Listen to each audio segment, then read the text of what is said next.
baada ya yale matukio ya Septemba 29 mlituagiza tufanye.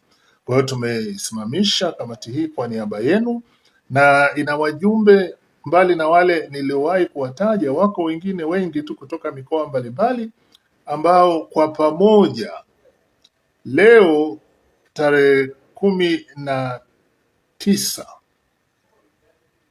kumekuwa na kikao kikubwa tu jijini Dar es Salaam,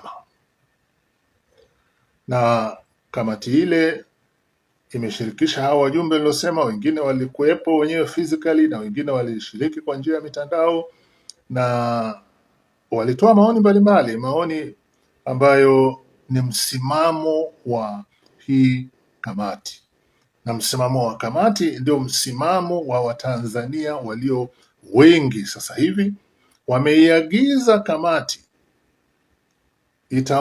itoe matamko yafuatayo kwa niaba ya Watanzania.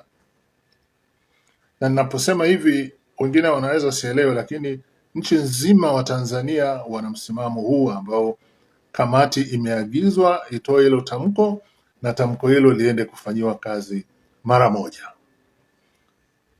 Azimio la kwanza lililotolewa na ambalo ndo takwa la Watanzania, hawataki kamati ya maridhiano wala hawataki commission ya kuchunguza chanzo cha haya matukio, bali wanataka namba moja, Samia Suluhu Hassan ajiuzulu nafasi kama rais wa Tanzania, ajiuzulu mara moja, na iundwe serikali ya mpito. Serikali hiyo itasimamia mambo mawili makubwa. La kwanza, kukamilisha urasimishaji wa katiba mpya, na pili, kusimamia uchaguzi mpya utakaofanyika isizidi miezi 6 kuanzia hivi sasa. Kamati imesikiliza na imekubaliana na maoni ya Watanzania kwamba uchaguzi uliopita ulikuwa ni uchaguzi batili na haukukidhi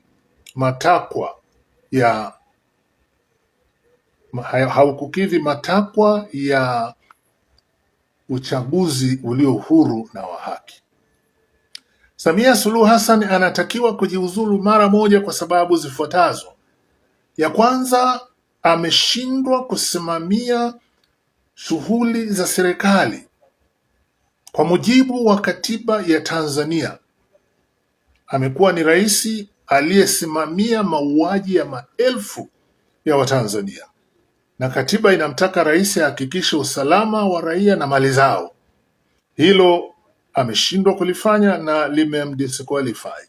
La pili, amevunja katiba ya Jamhuri ya Muungano wa Tanzania, sio mara moja, sio mara mbili, na hiyo pia inamdisqualify kuendelea kuwa rais wa Jamhuri ya Muungano wa Tanzania, bila kutaja kwamba watu wengi wamekufa mikononi mwa serikali yake. Hilo tu moja lingetosha kabisa kusema kwamba Samia Suluhu Hassan unatakiwa ujiuzulu mara moja. Hilo ni takwa la wananchi na wala halihitaji mjadala.